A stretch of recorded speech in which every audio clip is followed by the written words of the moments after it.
Chapter number 6 now.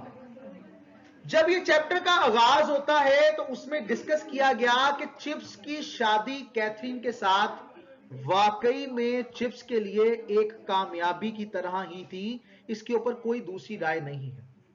Catherine ने Brookfield को कंकर किया, फतह किया, बिल्कुल वैसे जैसे उसने चिप्स को अपनी अदाओं से फतह किया, अपनी जहानत से फतह किया।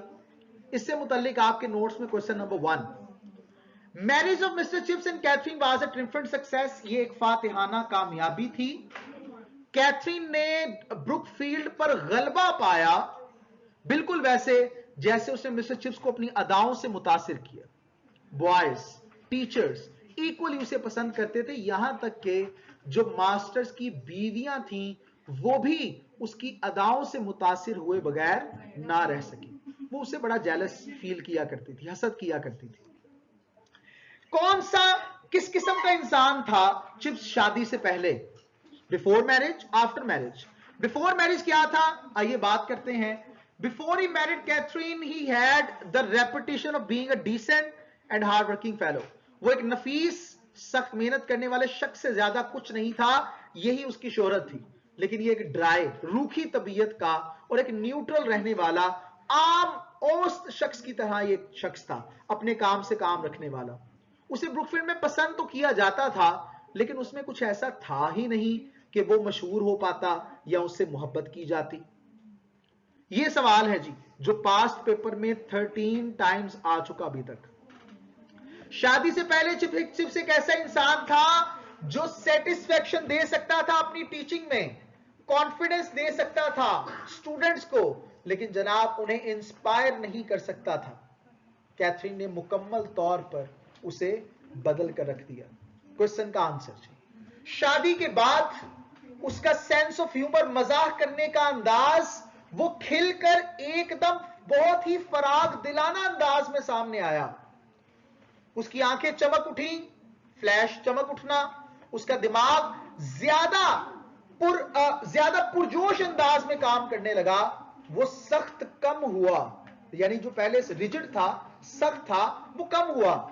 अब वो छोटे छोटे मजाक करने लगा, ऐसे मजाक जिसे लड़के पसंद किया करते थे, और इसी बात ने उसे लड़कों में बड़ा मशहूर कर दिया और कैथरीन ने उसे एक बाशऊर इंसान बनाया। इसमें कोई दूसरी राय नहीं है।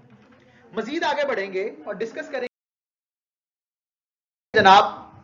नेक्स्ट पॉइंट, बेटा चिप्स अब न्यू जोक्स करने लगा और एक जोक उसका लेक्स कैनोलिया से मुतालिक बड़ा मशहूर था, और इससे मुतालिक क्वेश्चन नंबर 4 है। लेक्स कैनोलिया क्या था? ये एक लैटिन फ्रेज था, लातीनी जुमला। लेक्स कैनोलिया एक रोमन लॉ था जो कि इजाजत देता था अमीर अफराद को कि वो प्लेबियंस यानी गरीब औरतों से शादी कर सकते हैं। मिस्टर चिप्स लेक्स कैनोलिया के बारे में बताया करता था, बस अब देखिए कि राह चलती कोई मिस प्लेब्स किसी मिस्टर पैट्रिशियन को रोके और कहे कि मुझसे शादी कर लो, और वो आगे से कहे कि मैं क्यों शादी करूं, मैं शादी कर ही नहीं सकता, तो शायद वो यही जवाब देगी, झूठे कर तो सकते हो, अब तो कानून भी आ गया। अब जनाब कैथरीन ने मिस्टर चिप्स की राय को बहुत ज्यादा वुसअत बख्शी। अब ये वही चिप्स था जिसकी नजर में ब्रुकफील्ड सब कुछ था, जिसकी नजर में ब्रुकफील्ड तरक्की कर रहा है तो इंग्लैंड तरक्की कर रहा था, जिसकी नजर में जनाब अगर ब्रुकफील्ड तरक्की नहीं कर रहा तो इसका मतलब यह हुआ कि जनाब इंग्लैंड भी तरक्की नहीं कर रहा। तो ये एक जो सिलसिला था ये बड़ा खतरनाक था जो सोच मिस्टर चिप्स ने कायम की हुई थी। अब मिस्टर चिप्स, टर्रेट्स कहते हैं मीनार, मिस्टर चिप्स ब्रुकफील्ड के मीनारों और छतों से भी पार देखने लगा। कैथरीन इन्फ्लुएंस्ड चिप्स थ्रू हर आइडियलिज्म। कैथरीन ने अपनी बेहतरीन सोच की मदद से मिस्टर चिप्स को मुतासिर किया और उसकी आरा को वुसअत बख्श कर उसे मुतासिर किया, and making him a mature person, और उसे एक मैच्योर इंसान बनाकर उसे मुतासिर किया। Chips began to see beyond the roof and turrets of Brookfield. वो ब्रुकफील्ड की छतों और मीनारों से भी पार देखने लगा। He saw his country as deep and gracious. वो अपने मुल्क को ऐसा ही गहराई से रचा बसा और शानदार मानता था जिसमें ब्रुकफील्ड सिर्फ फीडिंग स्ट्रीम थी, यानी आप तरक्की में हिस्सा डालने वाली नदी में से एक। यानी ये ऐसी नदी थी जिसने मिलकर इंग्लैंड के समंदर में जाके गिरना था और समंदर में कुछ अपना हिस्सा डालना था, खुद पूरा इंग्लैंड ये ब्रुकफील्ड नहीं था। यानी आप ये समझ लें कि अगर ब्रुकफील्ड को नुकसान होता है तो इंग्लैंड को ज्यादा फर्क नहीं पड़ेगा। हां, अगर इंग्लैंड को नुकसान होता है तो ब्रुकफील्ड को डेफिनेटली फर्क पड़ेगा।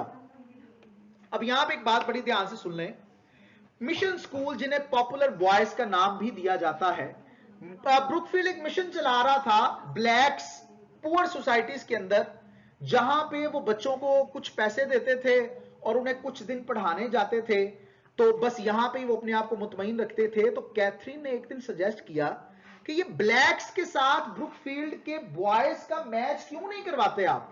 तो चिप्स कहता आपको पता नहीं है, ये बड़े खूनख्वार दरिंदे हैं ये मिशन स्कूल वाले, ये आपस में लड़ते हैं तो एक दूसरे को मार ही डालते हैं, तो अगर यहां पे उसने किसी को मार डाला तो क्या होगा। तो कैथरीन कहती है ऐसा कुछ नहीं होगा, और उसी को कायल करने के लिए कि इनके दरमियान मैच होना चाहिए, कैथरीन कुछ यूं चिप्स को समझाती है। जब पूरा स्कूल नहीं मानता, चिप्स नहीं मानता, वो कैथरीन को कुछ यूं कह के समझाती है कि at first Katherine idea was rejected, पहले पहल तो कैथरीन के इस ख्याल को रद्द कर दिया गया, बट शी परसिस्टेड, वो डटी रही एंड टोल्ड चिप्स, और चिप्स को बताया कि England isn't always going to be divided into officers and other ranks, कि इंग्लैंड हमेशा ही अफसरों और दूसरे ओहदों में तकसीम रही रहने वाला, and those popular boys are just as important to England as Brookfield is, और वो पॉपुलर बॉयज इंग्लैंड को वैसे इंपॉर्टेंट है जैसे आपका ब्रुकफील्ड और आपके बॉयज हैं। You have to get them here Chips, Chips आपको उन्हें यहां पर लाना होगा। और यही बात हुई, किस कदर मुतासिर हुआ चिप्स कि उसने वो मैच करवाया अपने ऊपर रख के कि भाई जो भी होगा उसका जिम्मेदार मैं हूंगा, और वो मैच हुआ और बड़े ही अच्छे अंदाज से वो जो पॉपुलर बॉयज की टीम थी वो हारी, और उनको स्कूल दिखाया गया और अच्छी यादें लेकर वो कैथरीन और चिप्स के बारे में गए। और काफी सालों के बाद एक मेजर की मुलाकात हुई चिप्स के साथ, और उसने बताया कि वो उस टीम में से एक था। तो उससे पूछा, उसने मेजर ने पूछा कि सर ये क्या हुआ और मिसेस का जरा बताएं। तो चिप्स कहता है आपको क्या अभी भी याद है उसके बारे में। तो वो कहते हैं कि सर उनको कौन नहीं याद रखता। तो चिप्स कहता है नहीं, हर किसी को याद नहीं है। और वो कहता है कि जब आप गए उसी के ही तकरीबन 1 साल बाद वो वफात पा गए। आइए अब डिस्कस करते हैं क्वेश्चन आंसर। क्वेश्चन आंसर जो मैंने बता दिए, ये वो सवाल है जो 13 टाइम्स आपके पेपर में आ चुका, 13 टाइम्स। अब इसका क्वेश्चन नंबर 2, ये 2011 और 18 में आया आइडियलिज्म से मुतालिक, मैंने आंसर पढ़े हुए हैं इसलिए मैं नहीं भी बोल रहा। फिर उसके बाद जब हम आगे बढ़ते हैं तो देयर इज अनदर